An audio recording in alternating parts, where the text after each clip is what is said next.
All right, we're back here on SMC Sports on WMSC. Sean McChesney, Tom Davis, Alex Hand. Now on the phone, we have NHL.com staff writer Mike Morreale. Mike, you are on SMC Sports. What's going on? What's going on, Sean? Glad to be a part of Montclair State Radio. Thank you, Mike. We're glad to have you on as well. I'm with Tom Davis as well and Alex Hand. So going off the Stanley Cup Finals, I thought they've been great so far.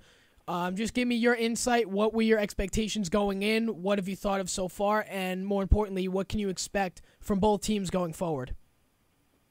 Yeah, I think the series has been great so far, Sean. I mean, Tampa Bay obviously getting into the Cup Finals, somewhat a little bit of a surprise, but everyone knew the type of talent that they had entering the season. Prior to the season, in fact, the staff writers gave their predictions on who they felt would reach the Cup Final. I had Tampa Bay, Chicago in the final, but I did have Chicago winning the series in 6 games, and I predicted at that time Duncan Keith would win MVP. And what it's looking like right now, it's funny how things change, right, guys? I mean, here we are, 3 games into the Cup Final, Tampa Bay with a 2-1 lead. They've led for I think it was a little over 92 minutes of this series, and Chicago only has about 6 minutes of lead time through 3 games. But in a total of 180 minutes, the Lightning have scored 1 more goal in Chicago. So that's how close these teams have been. Victor Hedman for the Tampa Bay Lightning along the blue line has been absolutely extraordinary in this series. He's proving to be that number 2 pick that Tampa Bay Lightning had a few years back. He's coming into his own.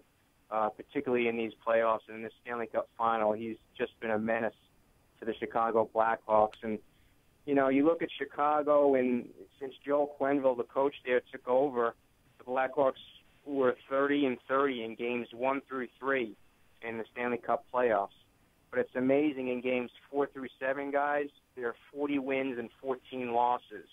Wow. But the only thing working against them here, that 13 times the road team has won game 3 to go up 2-1 in the Stanley Cup playoffs, and all 13 times that team has won the Cup. So it's going to be an interesting game 4 here. There have been some adjustments during the morning skate. I can give you a quick update here. Yes, please. Chris Versteeg will be in the lineup. Brian Bickle will be out. Bickle still suffering a case of vertigo. He missed games 1 and 2 with vertigo. He played game 3, but he'll miss game 4. And defensively, Kyle Comiskey will be out for the Blackhawks, and he'll be replaced on defense by Kimmo Timonen, a 40-year-old defenseman who came over from the Philadelphia Flyers. He'll be in the lineup. Looks as though Johnny Oduya, who was questionable with an injury, an unspecified injury, will be playing tonight for the Blackhawks on defense. Yeah, no question. And honestly, we weren't even aware of all those stats going into the interview, so we're actually very impressed and actually surprised at all those stats that Tampa has going forward. But looking now at the series, it's 2-1 Tampa going into tomorrow night, or I'm sorry, tonight. I'm on NBA Stanley Cup. I don't know who's who.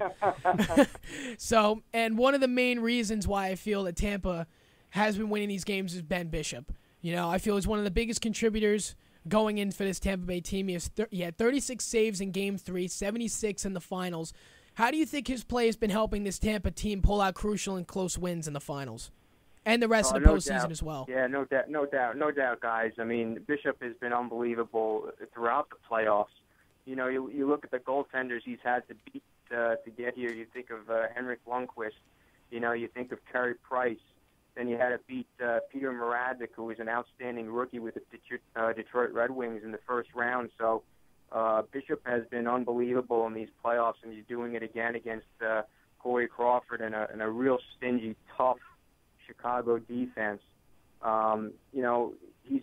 It seems like he played through an undisclosed injury in Game 3, guys. It kind of inspired his team there. His save percentage is .915 in the series, and Corey Crawford for the Blackhawks is under .900. So no question, you need your goaltending to be top-notch.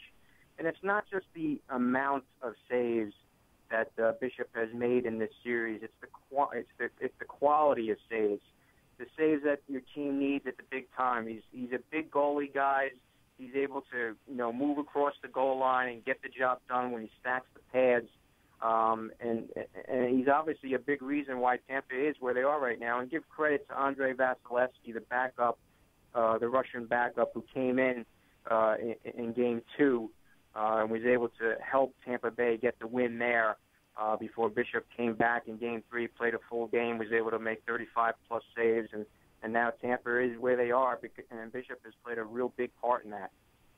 Yeah, now you mentioned the injury to Bishop. Do you think this has like a big effect on Tampa Bay down the line? Because, I mean, you could clearly see he was moving a lot slower than he had in past games. Yeah, no doubt. I mean, you saw that in the last game, right? I mean, it seemed like when he was down, he struggled to get back on his skates. But, he's still making the saves. And the thing is, he's such a big goalie. I mean, it's very tough to work the puck around him. What Chicago is going to have to do, particularly with an injured Bishop in net, is to get more traffic in front. I mean, if he can't see the puck, it's going to be very difficult for him to make those last-second saves. And that's what has made him look so strong in these playoffs, the ability to make the big saves. So I think if the Blackhawks can get traffic in front of him, more traffic, get those shots on net, crash the net for some rebounds, they might be able to have a little more success here in Game 4, a game they desperately need because you don't want to go back to Tampa Bay down 3-1. Yeah, that'd be a really hard thing to pull out if you're going back to Tampa Bay 3-1. Yeah, no doubt. I mean, right now it seems like, but this is something that Chicago's been used to, guys. It's they faced adversity. They faced the same deficit in the last round against the Anaheim Ducks. They were down by a game, 3-2, and won their last two games.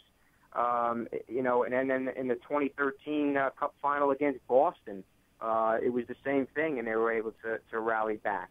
So this is a point in the series where it gets real for the Chicago Blackhawks. Yeah, the Chicago one Blackhawks day you win a game in the first round and you get that feeling that you're going to go all the way to the Cup and nothing can stop you. And the next day you lose, and all of a sudden that thought crosses your mind that, better luck next year.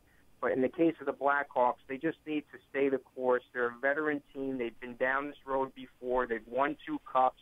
They've got a Stanley Cup winning coach on their bench there that knows what it takes to get it done. And, let's face it, guys, it's only a matter of time before Jonathan Toews, the Chicago Blackhawks captain, and Patrick Kane get on track a little bit here. Neither player has scored a goal in the first 3 games of this series, and they play such a vital role in the opening 3 rounds of the Stanley Cup playoffs. In fact, Kane is a -2 with 6 shots in 3 games. That's un-Kane-like for him in big spots like this. So I would expect Toews and Kane to really push the pace here in Game 4. Yeah, absolutely. I feel personally that those two, Toews and Kane, are the 2 biggest contributors for the Blackhawks this season, or 2 of many, but in the first 3 games of the finals, they weren't necessarily themselves, and I feel like that's another big reason that Tampa jumped out 2-1. But now, you were mentioning that it's a must-win tonight for Chicago in Game 4. They don't want to go back to Tampa down 3-1 because that's where Tampa's going to smell blood. But looking at Tampa's road record, very impressive, 8-3. How do you think that's going to favor them in Game 4 tonight?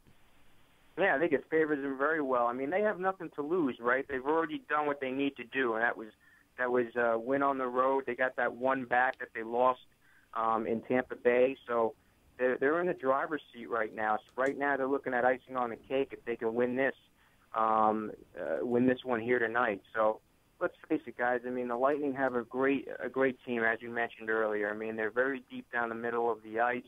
I mean, the kid line with Andre Palat and Nikita Kucherov, centered by Tyler Johnson, has been outstanding in these playoffs. Cedric Paquette has done a wonderful job. He scored the game winner in Game 3. He's the guy that's been shutting down Jonathan Toews in this series. That third line has done an outstanding job with Ryan Callahan. Of course, the trade they got with Marty St. Louis from the New York Rangers. And then the fourth line, Jonathan Drouin. It's nice to see him get some playing time for the Lightning. Brian Boyle, another Rangers man that's been getting the job done. And then, of course, you talked earlier about Victor Hedman and his partner, Anton Strawman, yet another Ranger who's done an outstanding job for the Tampa Bay Lightning this year. So they've got a real nice lineup, across the board in Tampa Bay. I think John Cooper has done an outstanding job as the head man there. He seems to have settled the group down. Whenever things look a little bit out of whack, and it looks like the pressure might be getting the best of them, the Lightning respond big time, as they did in Game 7 against the New York Rangers at MSG, which was the first loss for the Rangers at MSG in a Game 7 in their history. So that was pretty remarkable that Tampa was able to go in there, get the job done. So, yeah, pressure doesn't faze the Tampa Bay Lightning, and there's no doubt that they have a shot to win this game and go up 3-1 heading back to Tampa. And wouldn't that be a scene in Tampa Bay if they're able to go back 3-1 with a chance to win the Stanley Cup on home ice? Absolutely, and going back on the Eastern Conference Finals for just a minute, if Tampa were able to get 3-1 in Tampa Bay, that arena would be rocking all night long. If they could be down 4-0, and they would be like, we want the cup. But, looking at this entire series, you're right. Tampa has a great team all around. They have nothing to lose going into tonight. They're already up 2-1. They have a great road record that's going to favor them proudly. And now looking at one of the key players for Tampa who's kind of been having a slow series, at least with scoring goals, is Tyler Johnson, leading NHL goal scorer with 13 goals, and I believe he scored his first one last night.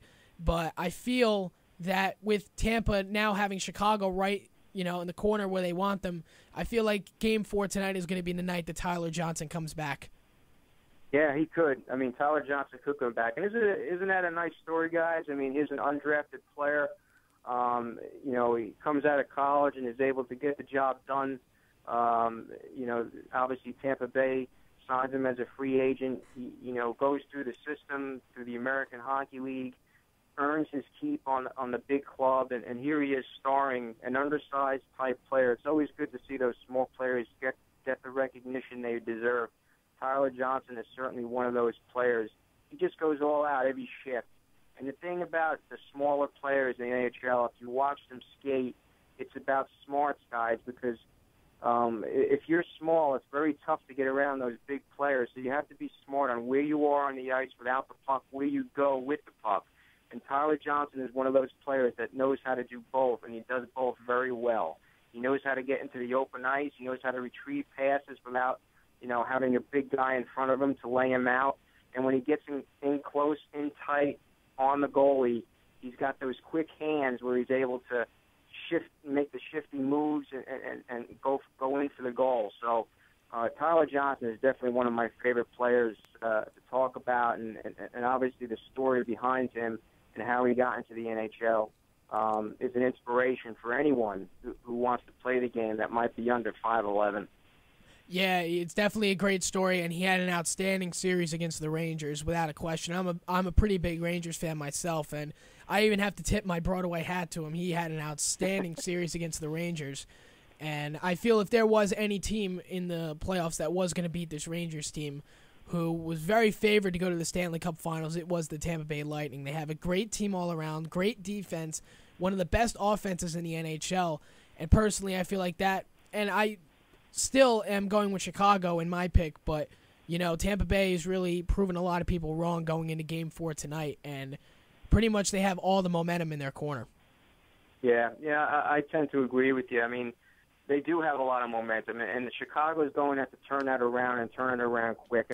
And one of the keys in tonight's game, too, I mean, we've seen throughout the playoffs with the Chicago Blackhawks, Coach Joel Quenneville has opted to go with just 4 defensemen because he hasn't really trusted his fifth and sixth defenseman on the roster, and it's kind of changed game in and game out. So, primarily the Blackhawks have been going with Duncan Keith, who's been a monster in these playoffs, 30-plus minutes a game, which is incredible. Nicholas Hjalmarsson, Johnny Oduya, and Brent Seabrook have been the 4 defensemen that he's used primarily throughout.